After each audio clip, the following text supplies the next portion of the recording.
We're talking to former NBA star Antoine Walker. And, Antoine, you talked about the females.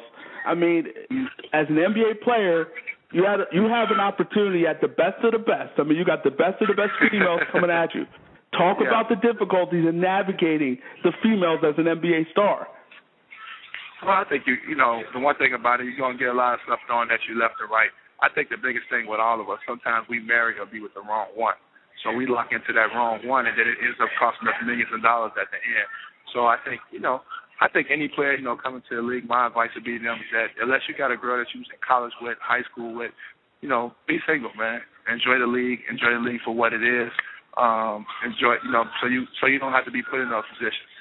But at the end of the day, it's very, it's very heartening and disheartening when you hear stories when guys get out the league and they work hard for 12 or 13 years and, have to give up these huge divorce settlements. So that hurts too as well when you work so hard to build this wealth up and then have to give it away. So at the end of the day, Evelyn really wasn't the right chick for you at the end of the day.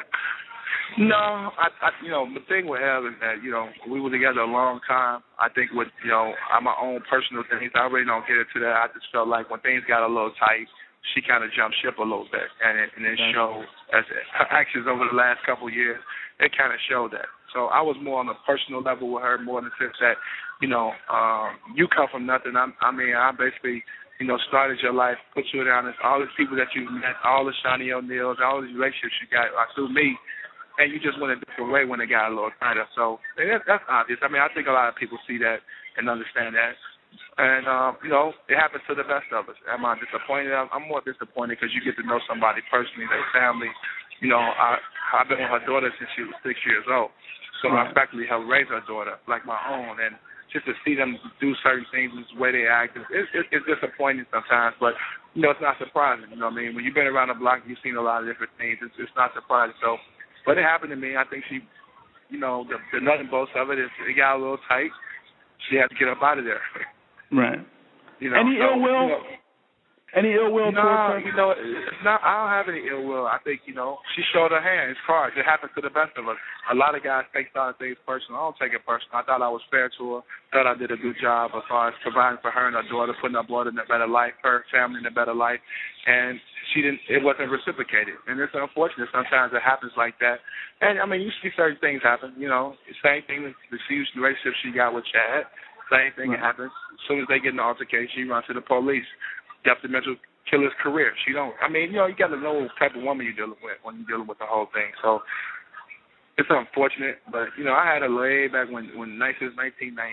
So I done seen her. She's like a 360 to me. The woman you see now is not the woman that I was dating. Okay, so she's totally different than she was many years ago?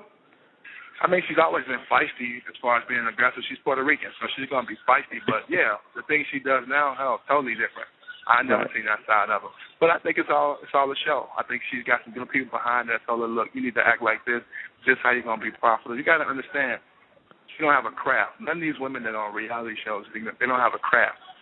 They have no other which way to go. It's not like they got a college education. It's not like they have, they got something to fall back on. So they got to ride the wave while they hot. It's either get a man that got some money or ride this wave while I got it. Definitely. She's riding a wave, and it's all because of you. And definitely. I think, that's a great point. It's all because of you. And she got to play it to the fullest. So if they tell her on TV to go smack somebody, throw a bottle, she going to do it. What if she's created a quality of life for herself, so she wants to continue to have that. So she's gonna do whatever it takes to continue to produce income. Definitely. And how are you doing financially now? Doing good, man. Still making money. Not the kind of money I would love to make. Obviously, I'm used to making a high level of money that I'm making now, but life is good. The good thing about me is that I think a lot of people think bankruptcy is good for you. It creates a different way of life, but people say broke. You're not technically broke. Okay. It's just that you have to pay your debt back. So they it took a lot of my wealth. Obviously, it's a lot of liquid cash. But, life is still good. I'm still able to get up in the morning, still be able to provide for my kids, still able to move around and be successful. So it's good. That's good. That's definitely a good thing. You're in the process of preparing a book. Tell us about that. Yeah. I'm just trying to write an autobiography just about my life. It's not just about basketball. It's about some trials and tribulations I went through. I think I have lot of components to my life. I think it'll be good for a lot of young athletes to read and people to read. I think sometimes it's important for people to understand why you lose money, the type of different situations that we as athletes go through in life. So I think I have a unique story to tell. So I'm trying to do it through a book. So we have the publishing companies right now and hopefully getting one on the bite on it so we can take off with this thing. I mean, you got a great story, and I think it will make for definitely a great book. You also have a documentary in the works. Tell us about that. Yeah.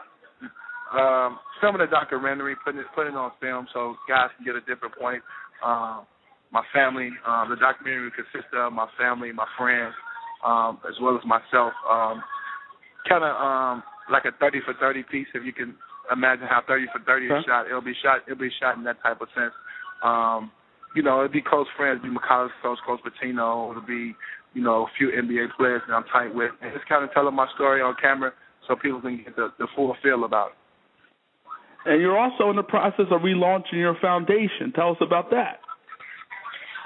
Yeah, I'm relaunching my foundation back in Chicago. I'm gonna start a finance literacy program for 13 to 17-year-olds for high school, after school program.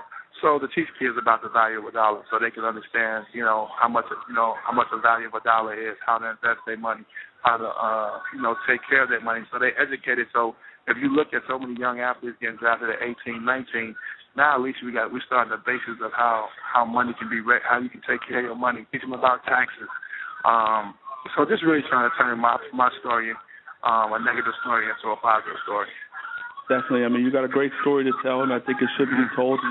You're working on the book. You're working on the documentary. You're relaunching your foundation. So you're doing a lot of great things, man. I wish you nothing but the best of luck with all the things that you're doing. You sound like you're confident in your abilities, and you sound like you're confident that you'll bounce back and you'll be successful. Oh, yeah, no question, no doubt, man. I want to say sorry, too, for last week, man. I got messed up on the track of time, so I want to definitely come on your radio show and show some support. Definitely, Antoine, no problem, man. I appreciate you coming on this time. And, again, fans, check out some of the great things Antoine Walker has going on. You're on Twitter, WalkerAntoine8, so make sure you follow this man on Twitter. And you're going to relaunch your website at some point with your foundation. What's the plan with that? When are you planning on relaunching the website? Probably another week or two. Everything's all in the works. I'm 2013 being proactive, so all this stuff is going to happen very quickly over the next 4 to 6 weeks. Okay. So 2013 is going to be a great year for Antoine Walker. He's shimmying into 2013, doing some big things in 2013. Antoine, we wish you nothing but the best of luck, man. We'd love to have you back on again. Let's do this again, and nothing but the best to you. All right, thank you.